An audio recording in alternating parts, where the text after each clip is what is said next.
October 17th, 1946. Darlene. I adore you, sweetheart. I know how much you like to hear that, but I don't only write it because you like it. I write it because it makes me warm all over inside to write it to you. It is such a terribly long time since I last wrote to you. Almost 2 years. But I know you'll excuse me because you understand how I am, stubborn and realistic. And I thought there was no sense to writing. But now I know, my darling wife, that it is right to do what I have delayed in doing, and that I have done so much in the past. I want to tell you I love you. I want to love you. I always will love you. I find it hard to understand in my mind what it means to love you after you are dead, but I still want to comfort and take care of you. And I want you to love me and care for me. I want to have problems to discuss with you. I want to do little projects with you. I never thought until just now that we can do that. What should we do? We started to learn to make clothes together, or learn Chinese, or get in a movie projector. Can't I do something now? No. I am alone without you, and you were the idea woman, and general instigator of all our wild adventures. When you were sick, you worried because you could not give me something that you wanted to and thought I needed. You needn't have worried. Just as I told you then, there was no real need because I loved you in so many ways so much. And now it is clearly even more true. You can give me nothing now, yet I love you so that you stand in my way of loving anyone else. But I want you to stand there. You, dead, are so much better than anyone else alive. I know you will assure me that I am foolish and that you want me to have full happiness and don't want to be in my way. I'll bet you are surprised that I don't even have a girlfriend, except you, sweetheart, after 2 years. But you can't help it, darling, nor can I. I don't understand it, for I have met many girls, and very nice ones, and I don't want to remain alone. But in 2 or 3 meetings, they all seem ashes. You only are left to me. You are real. My darling wife, I do adore you. I love my wife. My wife is dead. P.S. Please excuse my not mailing this, but I don't know your new address. This is the letter that Nobel Prize-winning physicist Richard Feynman wrote to his wife Arlene 16 months after her death, and it's absolutely heartbreaking.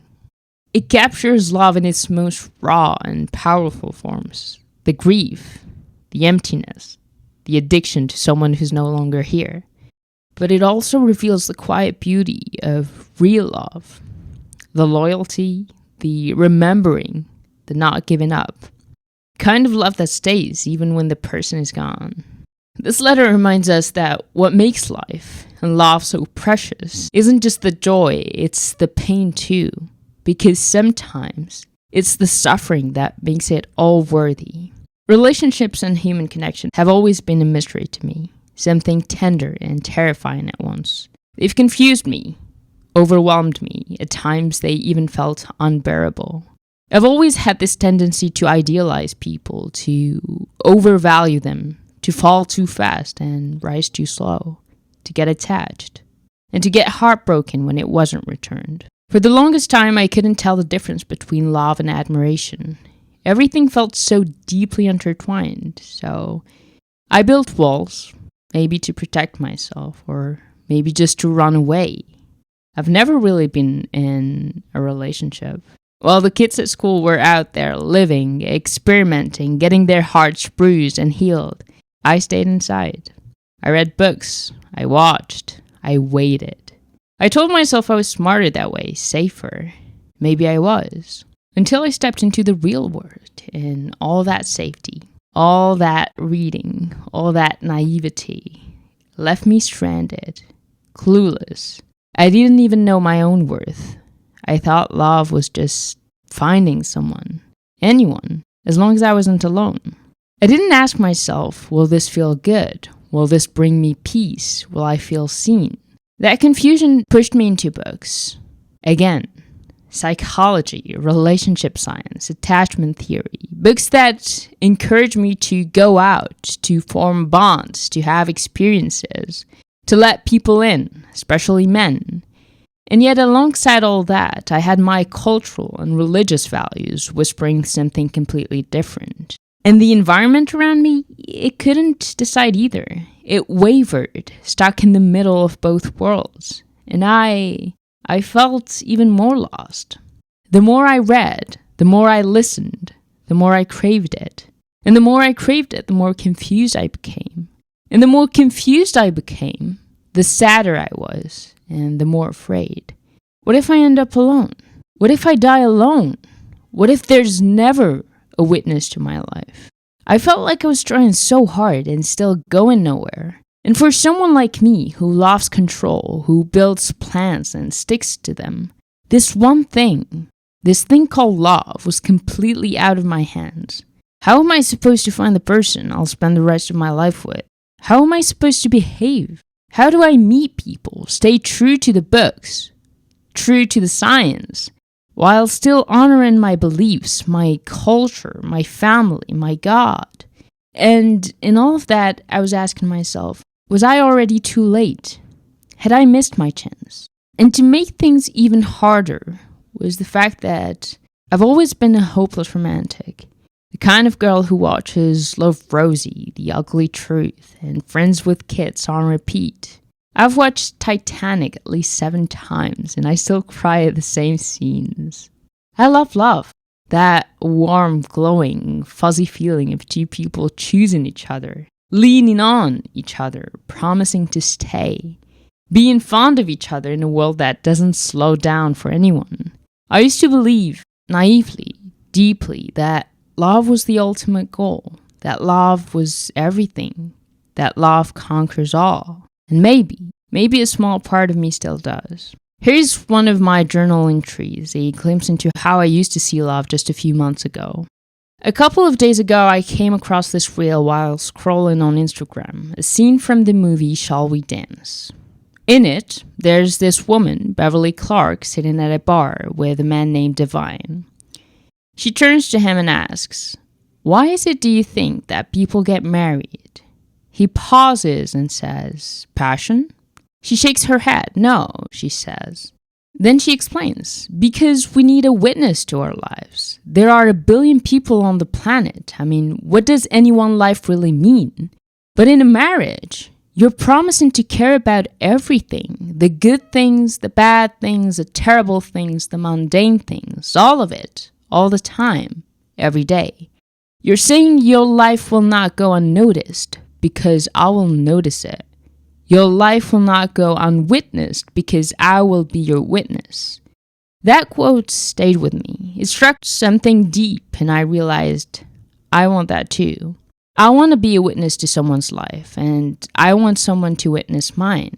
I want to fall in love, truly, deeply. Not just to be someone's person, but to find my person in them. Even though sometimes I fear that the one doesn't really exist.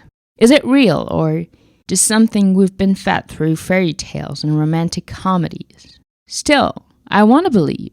I want to know if I'm capable of living out the love I dream about. Not just feeling it, but showing it, building it. I want to know what it means to truly support someone, to stand beside them while they chase their wildest dreams, to believe in the parts of them they've forgotten how to believe in. I want to live the beauty of the small things, like bringing them something they love, a tiny thing they once mentioned in passing, and watching their eyes light up because they realize I was listening. And I'll admit it, I want to be surprised too. To be thought of, remembered, chosen in the quiet, unexpected ways.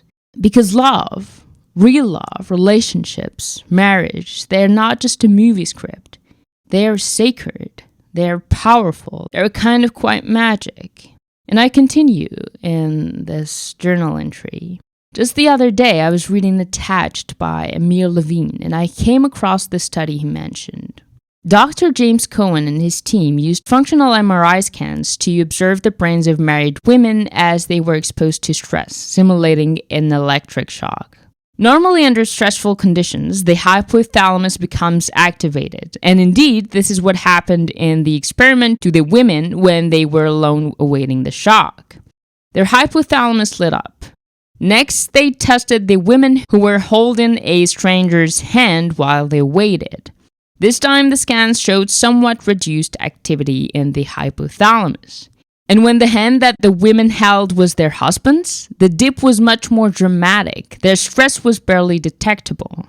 The study demonstrates that when two people form an intimate relationship, they regulate each other's physiological and emotional well-being. Their physical proximity and availability influence the stress response. And I continued writing that day. I want to find someone with whom I can experience that kind of magic. And yes, I know I'm young. I know I might sound naive. Maybe I am romanticizing love, thinking only about the soft, beautiful sides of it, leaving the messiness, the misunderstandings, the hard part, somewhere in the background. I know I haven't figured everything out yet. I'm still building my life, still discovering who I am. And I know I still have time, years maybe, to meet the right person, to grow into the partner I want to be. But sometimes I get impatient, not desperate, not needy, just human. And maybe that's okay. Because as Amir Levine explains in Attached, there's something called the dependency paradox. Well before brain imaging technology was developed, John Bowlby understood that our need for someone to share our lives with is part of our genetic makeup and has nothing to do with how much we love ourselves or how fulfilled we feel on our own. And he continues, he discovered that once we choose someone special, powerful and often uncontrollable forces come into play. New patterns of behavior kick in regardless of how independent we are and despite our conscious wills. Once we choose a partner, there is no question about whether dependency exists or not. It always does. An elegant coexistence that does not include uncomfortable feelings of vulnerability and fear of loss sounds good, but is not our biology. What proved through evolution to have a strong survival advantage is a human couple becoming one physiological unit, which means that if she's reacting, then I'm reacting, or if he's upset, that also makes me unsettled. He or she is part of me, and I will do anything to save him or her. Does this mean that in order to be happy in a relationship, we need to be joined with our partner at the hip, or give up other aspects of our life, such as our careers or friends? Paradoxically, the opposite is true. It turns out that the ability to step into the world on our own often stems from the knowledge that there is someone beside us whom we can count on. And this is the dependency paradox. So yeah, I want to experience the dependency paradox fully, fearlessly. I want to step into the world rooted in who I am, but also help the man of my life step into his own light, into his corner of the world, and build something between us that feel like both a home and a horizon. I want to be a part of someone's life, not to complete them, not to be their everything, but to be something steady, something warm, a witness, a quiet constant. And I'll admit, there's a part of me, maybe small, maybe shallow, but still loud enough, that hopes this kind of love actually exists. That it's not just a dream I romanticized too young. Not just a scene from a book I underlined too many times. That it is possible. That it is real. That wanting it doesn't make me foolish. It just makes me honest. But things have changed. My thoughts have shifted. Maybe I've grown up a little in these last few months. Or maybe I've just been exposed to deeper truths. To words that cracked something open inside me. Like that goodbye letter I stumbled upon not long ago. A heartbreak wrapped in clarity. A reminder that even beautiful things end. And still, it doesn't mean they weren't worth it. I woke up this morning and felt different. Not exactly better, just different. Like the weight on my chest had shifted. Not gone, just rearranged. Was I healing? Maybe. Maybe I was just getting used to the pain. Lately, my emotions have been unpredictable. Some mornings I wake up smiling, convinced that today will be easier, only to find myself crying in the middle of the afternoon. Other days I wake up broken, sure I won't make it through, but somehow by evening I feel a little lighter. Crying. That's something I've done a lot of lately. More than I ever thought humanly possible. Kind of crying that makes your chest tighten, your breath hitch, your whole body tremble like it's breaking apart from the inside. I cried in my mother's arms the way a child does when they don't understand why their world has fallen apart. And what's ironic, the joy I felt with you was just as extreme. You made me experience life in a way I never imagined. It's highest highs and now it's lowest lows. And I don't know if I'll ever feel that way again. I've learned something about crying. No matter how much time passes, no matter how many tears have already fallen, there's always more waiting. The body never runs out of sadness, it just lingers, quiet and patient, waiting for the right moment to spill over again. And when my heart ached, I went to the doctors. They said I was fine, but I wasn't. Because how do you breathe when the person who once felt like air is no longer there? How does a heart keep beating when it's been left behind? Every day, I wanted to reach out, to send you just one message, just to see if you'd answer. But I didn't. Not because I didn't want to, God knows I did, but because I was afraid. Afraid that you wouldn't reply, afraid that you would. So I waited at the place we both knew, the place that held our laughter, our unspoken words, our first eye contact. And then slowly, I learned to fight the urges, to silence the longing, to exist without you. I even started to believe that maybe, in some distant future, I could meet someone else, that my heart could belong to another. Then 2 months passed, and you were there, at our place, and I had to act like I didn't know you. Like my heart wasn't pounding in my chest, like my hands weren't shaking at the sight of you. You were hers now, and I was just me. We shared a smile, but it wasn't our smile. I looked the same, but inside I was wrecked. And I wondered, did you feel it too? Or was I alone in this? I pretended to be fine. I laughed with others. I talked like nothing had happened, and you believed it. You believed I had moved on, that I had forgotten, that you no longer mattered. So you started pretending too. And just like that, our eyes lost their connection.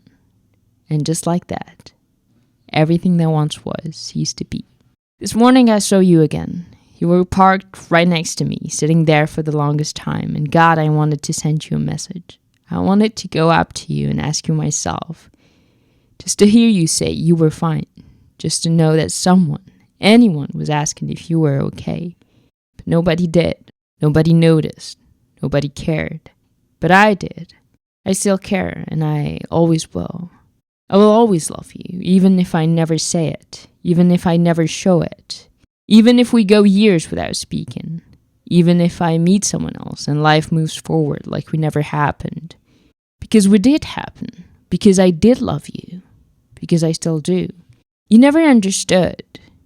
It was never about the money, the appearance, the lifestyle. It was always you. I love you because you saw me when no one else did. Because you protected me when I didn't even know I needed saving. Because if it weren't for you, I might not even be here today. God saved my life through you. You are my locksmith. You always will be. But today I am finally okay. And so I'll let you go. Not because I have forgotten. Not because you don't matter anymore. But because you do. Because I know now you only know you love someone when you let them go. So I'm letting you go. I wanted a love we could only see in the movies. A simple, pure, platonic, and yet a real love. And you offered me a whole story with all its ups and downs in its most beautiful way. And all I can say now is that it was a privilege to have my heart broken by you. Have a beautiful life. Be happy. Stories like these, like the one Feynman wrote, they destroy me. Not in the soft cinematic way, but in the real way, the kind that leaves your chest hollow. Because as much as I love, this is the part that ruins me. The goodbye, the letting go, the ache that says, I loved you with every piece of my heart. Ache that whispers, I'll never stop. The kind that says, I choose to walk away not because I stopped loving you, but because I love you too much to hold you hostage. And I finally love myself enough to let go. That's the real stuff. That's not movie love. That's grown-up love. Or I hope so. That's love with dignity. Sometimes it makes me ask, should love really be this intense, this painful, this hard? Maybe real love isn't always a storm. Maybe it's something quieter, something softer, something like a lifelong friendship. The kind that feels boring in the best way. Boring like predictable, safe, secure, no drama, no fear, no cliffhangers. Just a person you can trust with your whole life. Someone who shows up every time. Who chooses you again and again, not because they have to, but because they want to. Someone who, even when you're not there, acts exactly how you'd expect them to, with integrity, with loyalty, with love. And that reminds me of something I read in How to Not Die Alone by Logan. I often think about a passage my sister read in a speech at her wedding. It's from an article by Robin Schoenthaler, a doctor who treats cancer patients, called Will He Hold Your Purse? Schoenthaler explains that she's observed thousands of couples going through a crisis, which has taught her what really matters in a relationship. It's a privilege to witness these couples, but the downside is I find myself muttering under my breath when my single female friends show me their ads for online dating. Most like long walks on beach at sunset, cats, they write, or French food, kayaking, travel, or a perennial favorite, looking for fishing buddy, must be good with bait. These ads makes me want to climb into my cancer doctor's soapbox and proclaim finding friends with fine fishing paws may be great in the short term. But what you really want to look for is somebody who will hold your purse in the cancer clinic. Look for someone who's there for you, whether you've won an industry award or are stuck in the cancer ward. Feeling that big, movie-like love, the kind that sweeps you off your feet, maybe it's worth it, even with all its chaos and pain. But is it really the right foundation for a lifetime? For a marriage? For a family? Maybe that love is what Logan would call the high school prom date kind of love, not the kind you build your forever on. And here's a story from How Not to Die Alone, about how Logan found her husband. A long time ago, on a Saturday night, about 4 months after Burning Man, I texted Brian being this very attractive guy Logan had a crush on, to see what he was doing that night. I'm going to Booty, he texted back, referring to a local dance party where DJs dress up. I wanted to join him, but he didn't invite me. My counter offer was dinner on me, beforehand. I figured that if I could remind him how much fun we had dancing in the desert, he'd ask me to join him. After dinner, I talked my way into joining his friend's pregame. We stood outside as his friends entered the club. He put his hands on my bare shoulders and looked me in the eyes. Please don't follow me in. I want to go out with my friends and meet girls. You need to go home. Where had I gone wrong? No dating advice I'd encountered had covered that moment in your life when you're on the street, alone, outside of a lame club, eyeliner and snot dripping down your face, pining after someone who sent mixed messages and make you feel foolish. A week later, desperate to feel like I was still moving forward, I hired Nadia, a new age dating coach. She helped me understand that I liked Brian because he was fun and exciting to be around, but that he wasn't really what I was looking for in a husband. And I didn't like the anxious side of me he brought out. In her stern Russian accent, she said, "Your homework is to focus on how you want to feel in your relationship." During our next meeting, I shared my response. I want him to make me feel smart, funny, appreciated, and secure in our relationship. On the long walk home from that session, homework in hand, I felt frustrated. As much as I appreciated Nadia's help, I was still obsessing over Brian. Even in that moment, I wondered where he was and what or whom he was thinking about. I checked my phone and considered sending him a text. In that moment, a calendar invitation popped up. It was from a guy at work named Scott. We'd met 8 years earlier when we'd had lunch together in college with some mutual friends. I wrote him off. But that was before. On that walk home, I realized Scott had many of the qualities that I told Nadia I was looking for. And he made me feel smart, funny, appreciated, and secure in our relationship. When I reevaluated Scott through the new lens of what mattered, I realized those initial surface-level preferences were distractions. I loved how I felt around him. Scott was nothing like Bren. He made his interest in me clear. I felt excited to see him and spend time with him. There wasn't that voice in the back of my head wondering, does he like me? Because I knew he did. He'd send me texts like, I'm excited to spend time with you today. I like your brain, or I just want to rush into things with you. 2 weeks after our first official date, I sent him an aggressive text, annoyed about something he'd said. I knew from past relationships that this would launch us into a fight. I knew what would happen next. We'd go back and forth until I got so upset that I'd revert to some trusted old protest behaviors, likely ignoring his calls and text. But we never went down that road. Instead, Scott wrote back, let's chat in person about this one. It was my first time dating someone so secure. It was a completely new experience. We discussed issues instead of careering headfirst into arguments.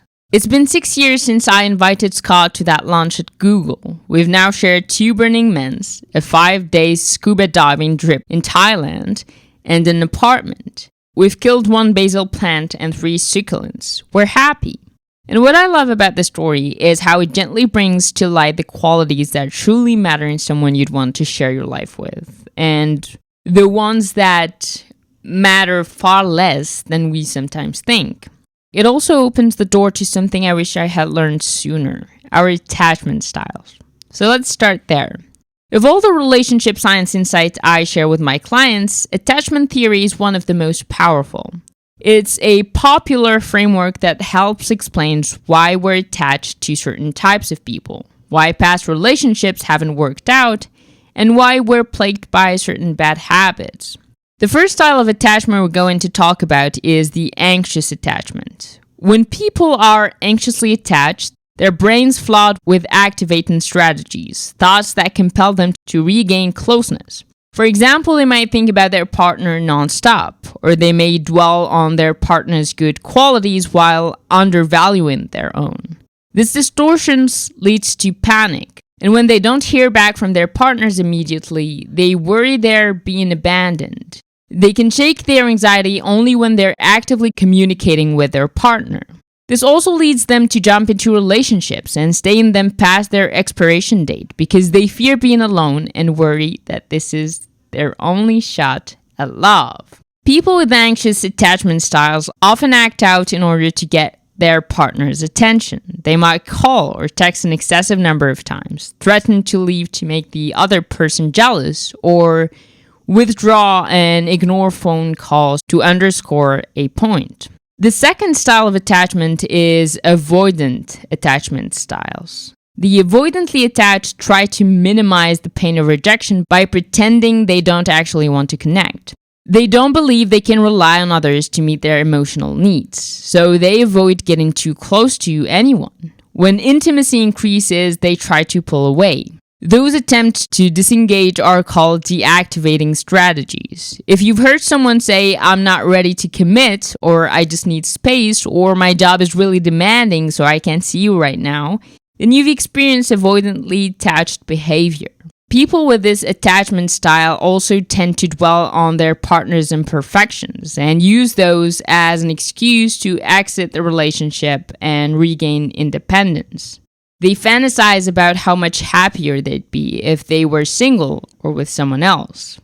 The last style of attachment is the secure attachment style. People with a secure attachment style make ideal partners. They're reliable and trustworthy. They tend to avoid drama and, if not, are able to diffuse it when they see it coming. They're flexible, forgiving, and good at communicating. They behave consistently. They create healthy boundaries. They are comfortable with intimacy. People with secure attachment styles end up reporting higher levels of relationship satisfaction than avoidant or anxious folks. 50% of the population is secure. 20% is anxiously attached. 25% is avoidantly attached. And the remainder fall into a group called anxious avoidant. The problem is that while securely attached people make up 50% of the general population, there are far fewer in the single population. That's because secure people tend to get snatched up quickly. They're good at building healthy relationships, so they tend to stay in them. That's why the dating pool is full of anxious and avoidant daters. If you're anxiously attached or avoidantly attached, you can help yourself develop better relationship skills by looking for a secure partner and learning to self-regulate, managing disruptive impulses and emotions. Let's talk about what actually matters when it comes to choosing someone to build a life with and what we tend to overrate.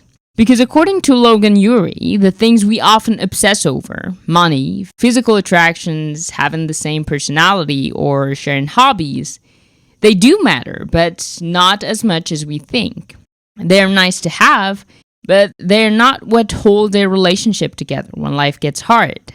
It's no secret that financial woes cause marital stress. It's one of the main reasons why couples divorce. But that doesn't mean that in order to be happy, you should pursue the richest partner you can. While it's difficult to determine an exact threshold, beyond which more money will no longer buy you more happiness, research by behavioral economists Daniel Kahneman and Angus Deaton famously found that there is no increase in emotional well-being once salaries exceed $75,000 a year. For personalities, the older we get, the more set in our ways we are, and the more we crave someone who will easily fit into our lives. We assume that the more similar we are, the easier the merger will be. A client of mine is the life of the party. He's an event promoter with a big personality. He was dating someone calm and caring who liked to be in bed before 10 p.m. on most nights. He wondered, wouldn't my life be better if I dated someone more like me? The pairs that are too similar fight, I said. They get stuck on the same things. The most successful duos complement each other. They don't have identical traits. When they miss a flight, one partner finds another route and soothes the other's panic. That's what makes them win. You want the same thing with your life partner. Many people say they want to find someone with a similar personality, yet when Michigan State University researcher William Chopik and Richard Lucas studied more than 2,500 married couples who had been together for an average of 20 years, they found that couples with similar personalities aren't any more satisfied with their relationships. And when it comes to our genes, we may have evolved to prefer people who are genetically dissimilar to us. There's a theory that we feel attracted to the smell of people who are genetically different from us, because if we reproduced with them, we'd pass on two very different sets of genes, making our offspring more robust and more likely to survive. And then she says about shared hobbies that it's fine to have different interests so long as the time you spend pursuing your favorite activities doesn't preclude you from investing in the relationship. If you love wine and your partner couldn't care less about it, that's okay. What matters is that your partner doesn't try to make you feel guilty or say something like, "Why do you always have to drink?" A good relationship has space for different people with different hobbies. Modern couples often assume they can get all of their needs and met by their romantic partner. Expecting our partners to fulfill all our needs puts a lot of pressure on relationships. The other significant others help alleviate that pressure. When you're in a relationship, here's how you can incorporate OSOs, for other significant others, into your life. Consider what roles you've asked your partner to play that they are uninterested in fulfilling. For example, insisting they go to a party with you when they much prefer small gatherings. Or wishing your partner would suggest visits to museums and art galleries when it's just not their thing. Remember, just because they don't share all your interests doesn't make them a bad partner. And for those roles your partner isn't suited for, find a friend or family member who can fill in. In the long run, this will make you happier because your needs are being met. And it will make your partner happier because they can focus on roles that match their skills and interests. And what actually matters more in our relationships are things like emotional stability and kindness. Emotional stability being the ability to self-regulate, to not give in to anger or impulsivity. You can get a sense of how kind someone is by paying attention to how they treat people from whom they don't need anything. Are they nice to the waiter? Do they give up their seat on the subway? One way to get a sense of someone's emotional stability is to pay attention to how they respond to stressful situations. The second trait is loyalty. As we've previously said, will he hold your purse? One easy way to estimate someone's loyalty is to see if they have friends from different stages of their lives. Of course, there are exceptions to this rule, but in general, old friendships indicate loyalty. The third trait is growth mindset. You want to align yourself with someone who has a growth mindset, because when problems arise, which they inevitably will, you want a partner who will rise to the occasion, not throw up their hands in defeat. The fourth trait is whether their personality brings out the best in you. In the end, a relationship is not about how each of you is separately, it's about what happens when the two of you come together. What does this person bring out in you? Does their kindness make you feel relaxed and cared for, or does their anxiety provoke your anxiety? You must understand what qualities they bring out in you, because this is who you'll be whenever you're with them. A client met a guy who seemed perfect on paper. He had everything she thought she was looking for, especially in terms of intelligence and career success. Unfortunately, whenever they were together, he made her feel small. She tried to convince me he was merely trying to up her game, but through our work together, she realized that he was actually very insecure, and that his insecurity triggered her own insecurity. It didn't matter what he looked like on paper. In person, he made her feel bad about herself. She refused to choose a lifetime of self-doubt and ended things with him. The fifth trait is having the skills to fight well. Fights aren't fun, but they don't necessarily spell disaster. Fights are a chance to deal with things as they come up instead of letting resentment build. The first step in fighting well is understanding that there are two types of problems in relationships: solvable problems and perpetual ones. Unsolvable, permanent features of your partnership. John Gottman discovered that 69% of all relationship conflicts are perpetual. Common examples of perpetual problems include situations where one person likes to go out while the other prefers to stay in, or one person is neat and the other is messy. As the late couples therapist Dan Weil explained in his book After the Honeymoon, when choosing a long-time partner, you will inevitably be choosing a particular set of unresolvable problems. The goal isn't to find someone with whom you don't fight, it's to choose a partner with whom you fight well, and who doesn't make you worry that the fight will end the relationship. The second element to fighting well is being able to recover from a disagreement. Successful couples are able to break the intensity of a fight by making a joke, conceding a point, or telling their partner what they appreciate about them. The final trait is the ability to make hard decisions with you. The best way to know what it will be like to make decisions with someone is to actually make decisions together. For example, what happens when you try to cook a complicated meal or travel internationally? Or when you're driving together and when your car breaks down in the middle of the road? Dan Ariely, offers something called the canoe test. Share a canoe. Yes, an actual canoe. Can you find a rhythm together? Is one of you comfortable leading and the other following? Or do you both want to be in charge at all times? Most important, how much do you blame your partner when things go awry? Pay attention to how you literally navigate choppy water together as a team. There's another model I find truly beautiful when thinking about love and about the kind of partner I'd want to share it with. It comes from Matthew Hussey's book, Love Life. We need to begin by asking ourselves a basic question in our dating lives. What is worth valuing? It's important we ask this question out loud, consciously, even skeptically. Because if we leave it up to our unconscious mind to decide what to value, it will often default to some incredibly dangerous miscalculations, such as this person is important because I feel so strongly about them. So not true. One does not equal the other, at least not automatically. To determine the value of a person in our lives as a serious candidate for a long-time relationship, we can use a model I call the 4 levels of importance. Importance level 1 is admiration. We find ourselves drawn to someone. It may be that they have qualities we respect and admire or want to have ourselves. Or they have a charisma that draws us in, a smile that makes us weak. Importance level 2 is mutual attraction. Now we are into more interesting territory. The person you like seems to like you back. At the very least, they're focusing their attention on you. The older we get, the easier it becomes to feel less visible to the world, as if our moment on stage has passed. To add to that, our standards tend to be higher, or at the very least more particular. Many of us find ourselves attracted to fewer people as we become clearer on what we are looking for. So when we meet someone we like and that person returns, the attraction feels both rare and valuable.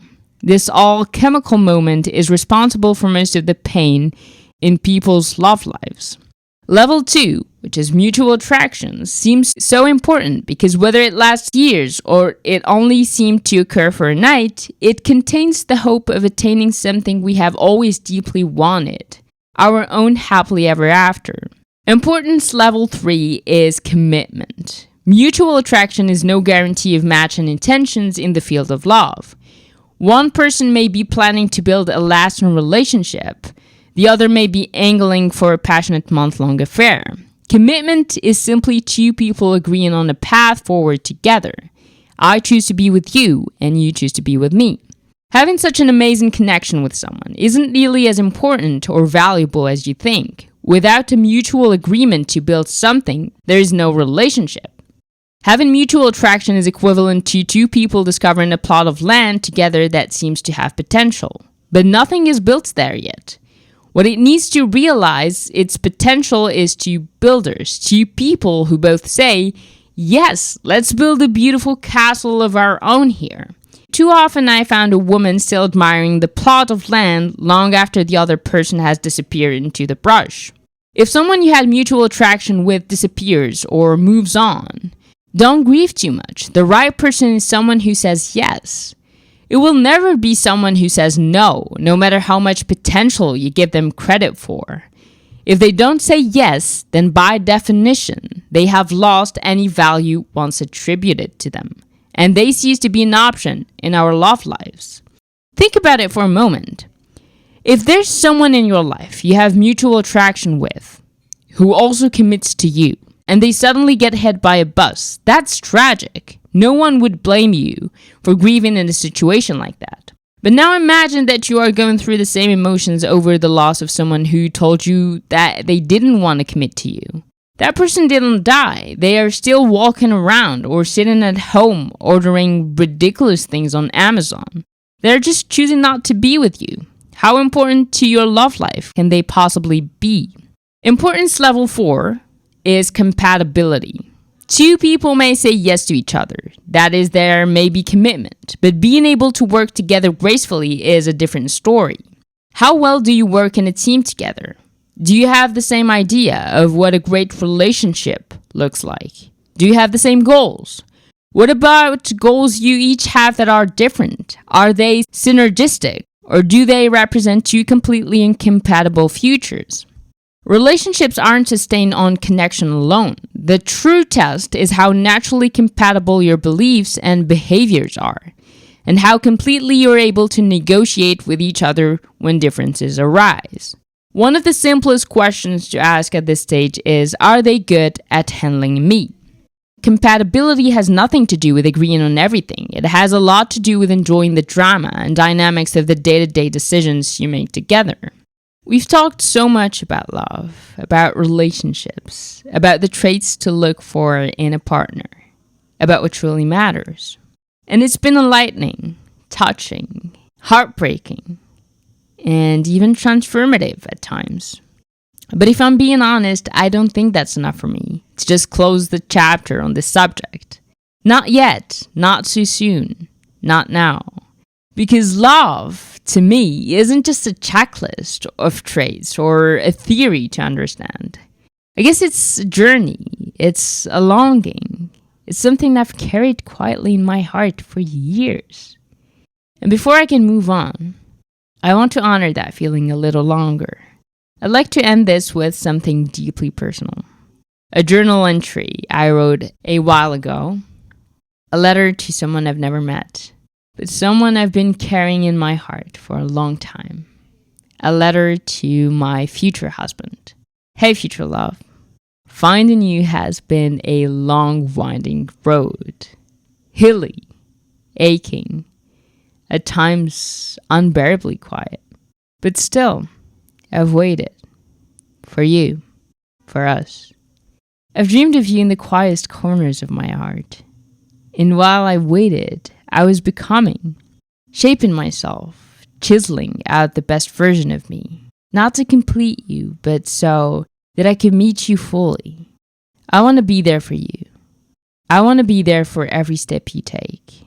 To witness you, support you, dream with you. To build a life together that feels like art. I want us to create, to build a business, to craft a future. To generate wealth, not just of money, but of meaning. To raise a family that becomes our proudest legacy. Children who are wiser, kinder, and braver than either of us ever were alone. I want us to play, to grow wise, to fall and get back up hand in hand. To walk, fly, and even crawl if that's what it takes, through every season life throws at us. I want us, years from now, old, wrinkled, gray-haired, to still hold hands, wandering the cobbled streets of Florence, pausing to listen to some young soul playing a guitar, or an AI harp, whatever the future holds. I want us to chase our grandkids on a sunlit beach, laughing like we're children again. And more than anything, I want us to never lose that spark, that look, that first glance, that quiet knowing it's you. Now that you're in this close, now that you've made it this far, I promise I'll never let you go. And this is just the first of many letters we'll write, the beginning of our story. I'm so grateful you exist, and even more grateful that you found me. Thank you, your future wife. That was deeply personal. I hope no one could get to the end of this episode. But if you did get to the end, I'm so happy. Thank you so much. That is where I'll leave it. If you haven't yet subscribed to the podcast or YouTube channel, I'd really appreciate it if you did. Your support goes a long way in motivating me to keep chasing my hero and sharing this journey with you. Thank you so much for tuning in, and until next time, take care and keep chasing your hero.